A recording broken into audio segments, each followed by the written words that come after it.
ನಮಸ್ಕಾರ ರೀ ಗೌಡ್ರೆ. ನಮಸ್ಕಾರ. ಮನುಷ್ಯನ ಮನಸ್ಸತ್ತು ಸತ್ತು ಹೋದ ಮೇಲೆ ನಿನ್ನ ನಮಸ್ಕಾರ ತೆಗೆದುಕೊಂಡು ಬೆಂಕಿ ಹಚ್ಚಬೇಕು. ಅದು ಇರಲಿ, ಈ ಪೇಪರ್ನಲ್ಲಿರುವ ಫೋಟೋ ನೀವೇನಾ? ಹೌದು ಗೌಡ್ರೆ, ನಾನೇ. ನೀನು ಊರಲ್ಲಿ ಇರಬಾರದು. ಯಾಕ್ರಿ ಗೌಡ್ರೆ? ನನ್ನ ರಾಜಿಗೆ ಇತಿಹಾಸ ಗೊತ್ತಿದ್ದರೆ ಇತಿಹಾಸ ಬೆಳೆದಕ್ಕೆ ಹೊರಟಿದೆಯಲ್ಲ, ನೀನು ಈ ರಾಜಕ್ಕೆ ಭ್ರಾಂತಂತೆ. ಹೌದು ಗೌಡ್ರೆ, ಎಲ್ಲ ನಿಮ್ಮ ಆಶೀರ್ವಾದ. ಇದೇ ರೀತಿ ನಿಮ್ಮ ಆಶೀರ್ವಾದ ಇದ್ದರೆ ಮುಂದೊಂದು ದಿನ ಹುಟ್ಟಿದ ಊರಿಗೆ ಕೀರ್ತಿ ತರುತ್ತೇನೆ.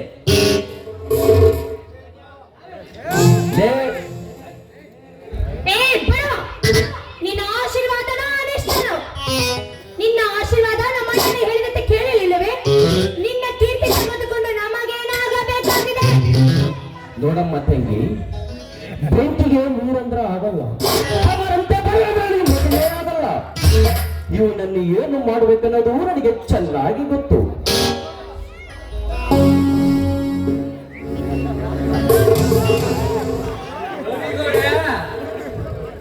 ನೀವ್ ಹೇಳಿದ್ದು ಬರಬ್ಬರ ಐತ್ರಿ. ನಾನು ನೋಡ್ಕೊಂಡ್ರೆ ಬೆಂಕಿ ಪಟ್ಟ ಕೈಯಾಗ ಹೇಳ್ತೀರಿ ನೀವು. ಏ ಕತ್ತೆ, ನೀನು ಸುಮ್ಮನೆ ತಡಿ.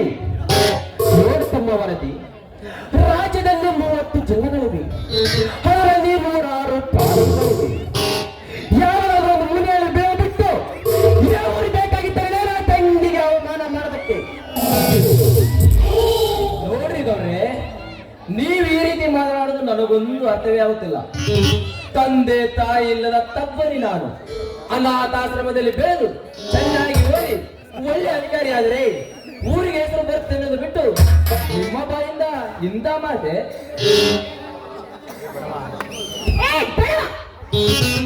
ಹೇಳಿದ್ದು ಕೇಳಿಸಲಿಲ್ಲವೇ ನಿನಗೆ? ಜಿಲ್ಲೆ ತಾಲೂಕು ಎಲ್ಲ ಹೇಳಿದ ಮೇಲೆ ಊರು ಬಿಟ್ಟು ಆಚೆ ಹೋಗ್ಬೇಕು. ಹೋಗ್ಬಿಡ. ನೋಡ್ರಿ ಸುಕನ್ಯನವರೇ, ಮಾತಿನಲ್ಲಿ ಸ್ವಲ್ಪ ಗೌರವಿರಲಿ. ಅದು ಬಿಟ್ಟು ಊರು ಬಿಟ್ಟು ಹೋಗಿರೋದಕ್ಕೆ ಊರೇನು ನಿಮ್ಮ ಅಪ್ಪನ ಮನೆಯಲ್ಲ.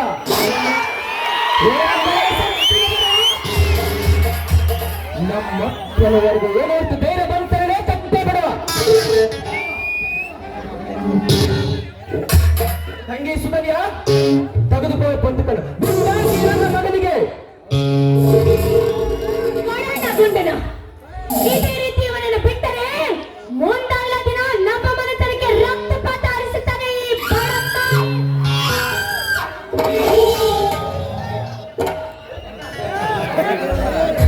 ಬಿಡಮ್ಮ.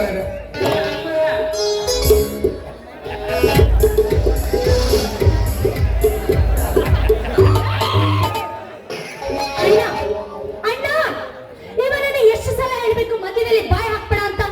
ಅಣ್ಣ, ಇವನನ್ನ ಮನೆಯಿಂದ ತೆಗೆದು ಹಾಕ್ಬೇಡ.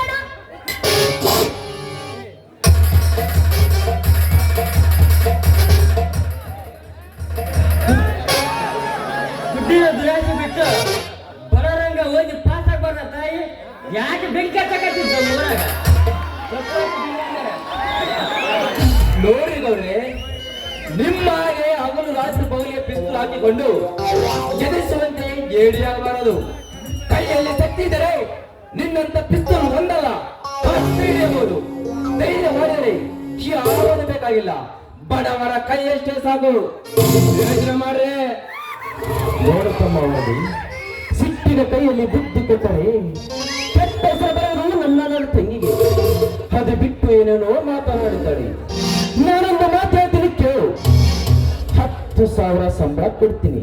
ನನ್ನ ಮನೆಯದ್ದು ಲೆಕ್ಕಾಚಾರವನ್ನು ನೋಡುತ್ತೋ. ನಿನ್ನ ಬಾಳು ಧನ್ಯವಾಗುತ್ತದೆ. ಇವತ್ತೇ ಬಂದು ಬಿಡು. ನೋಡ್ರೆ, ಗುಲಾಮಗಿರಿ, ಚೀತ ಪದ್ಧತಿ, ದರ್ಬಾರ, ದೌರ್ಜನ್ಯ ಇವೆಲ್ಲ ಸ್ವಾತಂತ್ರ್ಯ ಸಿಗುವುದಕ್ಕೆ ಪೂರ್ವದಲ್ಲಿ, ಇವತ್ತಿನ ಕಲಿಯುಗದಲ್ಲಿ ಧರ್ಮವಿದ್ದರೂ ಪರವಾಗಿಲ್ಲ, ಧರ್ಮದ ದೊರೆಯುವಂತೆ ಬರಬೇಡ್ರಿ. ಶ್ರೀಮಂತರೇ, ಮೊದಲು ನಿಮ್ಮ ಹೊಟ್ಟೆ ಕಿಚ್ಚಿನ ಬುದ್ಧಿಯನ್ನು ತೆಗೆದಾಕಿ.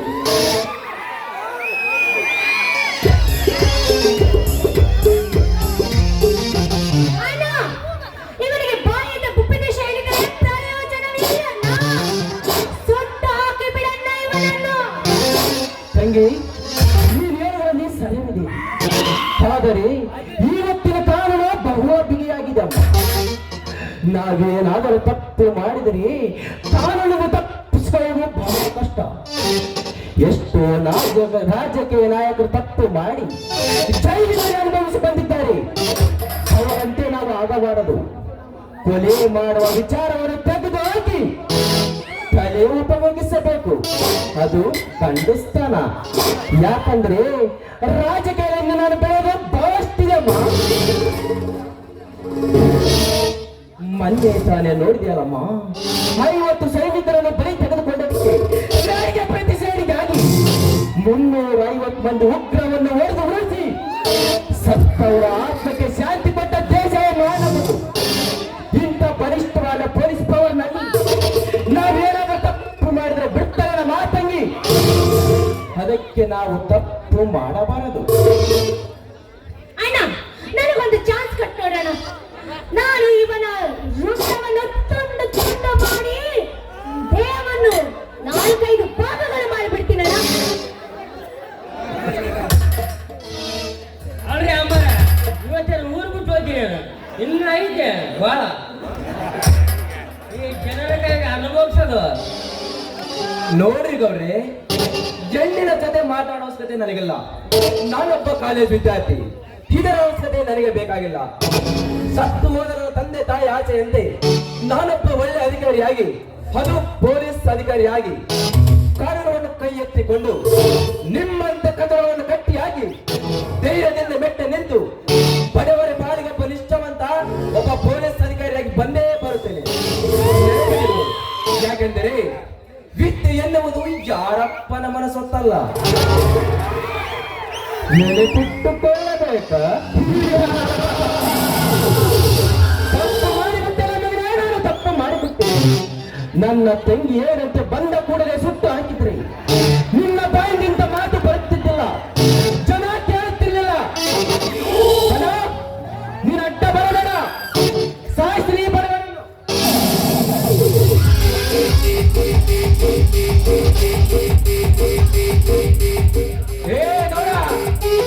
ಮಾತಿಗೊಮ್ಮೆ ಬಡವ ಬಡವ ಅಂತ ಬಂದ್ರೆ ಅದು ಬೇರೆ ಆಗುತ್ತದೆ. ಮಾತಿನಲ್ಲಿ ಡಿಪ್ರೆಷನ್ ಬರಬಾರದು. ಅಕಸ್ಮಾತ್ ಮತ್ತೊಮ್ಮೆ ಗಡಿ ಬಿಡಿ ಮಾತನಾಡಿದರೆ ಒಡಿ ಬಡಿ ಮಾಡಬೇಕಾಗುತ್ತದೆ. ಏನಂದೆ? ವರದ ವರದ ವರದ ಎಂದೆ. ನಿಮ್ಮಿಬ್ಬರ ಬಾಯಿಂದ ಪೊಲೀಸ್ ಇನ್ಸ್ಪೆಕ್ಟರ್ ವರದ ನಾಯಕ ಅಂತ ಬರ್ತದೆ. ನನ್ನ ಹೆಸರು ಬಡವರ ನೋವಿಗೆ ವರ ಕೊಟ್ಟ ಗಂಡು ನಾಡಿನ ಗಂಡುಗಳೇ, ವರದ ನಾಯಕನೇ ಅಲ್ಲ. ಬರುತ್ತೇನೆ. Be careful.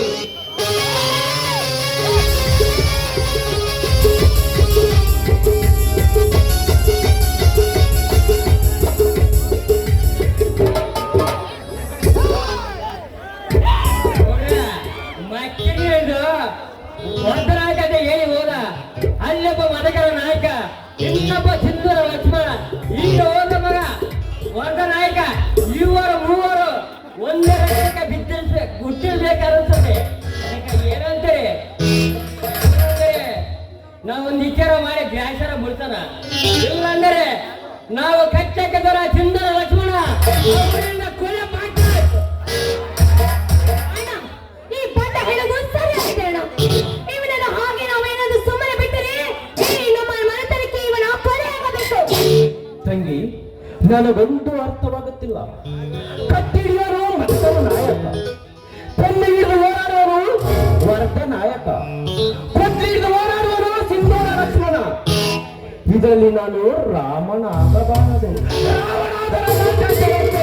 ಸಾಧ್ಯ.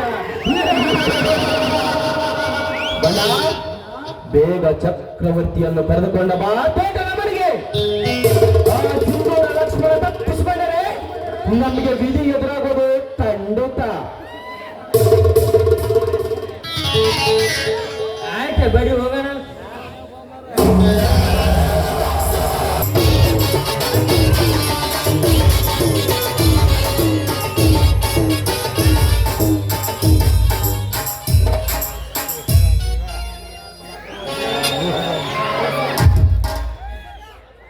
ಯಾಕಪ್ಪ ತಂದೆ ಶ್ರೀ ರಾಮಲಿಂಗೇಶ್ವರ, ಇಂಥ ಬಡತನದ ಮನೆಯಲ್ಲಿ ಹುಟ್ಟಿಸಿ ಸಿಂಧೂರ ಲಕ್ಷ್ಮಣ ಅಂತ ಹೆಸರಿಟ್ಟುಕೊಂಡು ಇಂಥ ಧೈರ್ಯ ಶಕ್ತಿ ಶೂರತನ ನನಗೇಗೆ ಕೊಟ್ಟೆಯಪ್ಪ? ನಿನ್ನ ಕಣ್ಣೆದುರಿಗೆ ಜಗಳ ನಡೆದರೆ ನೋಡುವಂತ ಕಣ್ಣು ಕೊಡಲಿಲ್ಲ, ದಗನೆ ಉರಿಯುವಂತ ಕಣ್ಣು ಕೊಟ್ಟೆ, ಕಾರ ಉಂಡವಿಯಲ್ಲಿ ಗುಂಡು ಒಗೆಯುವಂತ ಶಕ್ತಿ ಕೊಟ್ಟೆ. ಯಾರಾದರೂ ತಪ್ಪು ಮಾತನಾಡಿದರೆ ಒಟ್ಟು ಬುದ್ಧಿ ಕಲಿಸುವಂತ ಧೈರ್ಯ ಕೊಟ್ಟೆ. ಇದನ್ನೆಲ್ಲ ಬಿಟ್ಟು ನನಗೆ ವಿದ್ಯಾ ಬುದ್ಧಿಯನ್ನು ಕೊಟ್ಟಿದ್ದರೆ ಸೂರ ಸರದಾರನಾಗುವುದು ಬಿಟ್ಟು ಒಳ್ಳೆಯ ಅಧಿಕಾರಿಯಾಗಿ ಸರ್ಕಾರದ ಸೇವೆ ಮಾಡುತ್ತದೆ. ಇರಲಿ, ಆಗಿದ್ದನ್ನು ಯೋಚನೆ ಮಾಡದೆ ನಡೆಯುವುದನ್ನು ಚೆನ್ನಾಗಿ ಮಾಡಿ, ತಂದೆ ತಾಯಿ ಇಲ್ಲದಿದ್ದರೂ ನಮ್ಮ ಅಣ್ಣನ ಜೊತೆ 1000 ಜನ್ಮ ಬಂದರೂ ಕೂಡಿ ಬಾಳಿದ ಸಹೋದರನಂತೆ ಬುದ್ಧಿ ಕೊಡು ತಂದೆ ನನಗೆ. ನಾನು ಚಿಕ್ಕವನಿದ್ದಾಗ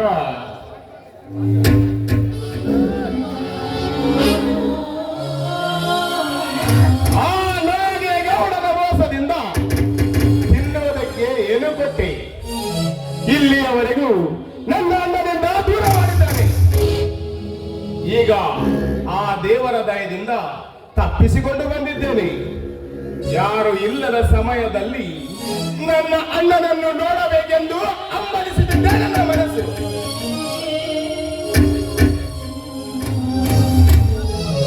ಅಕಸ್ಮಾತ್ ಆ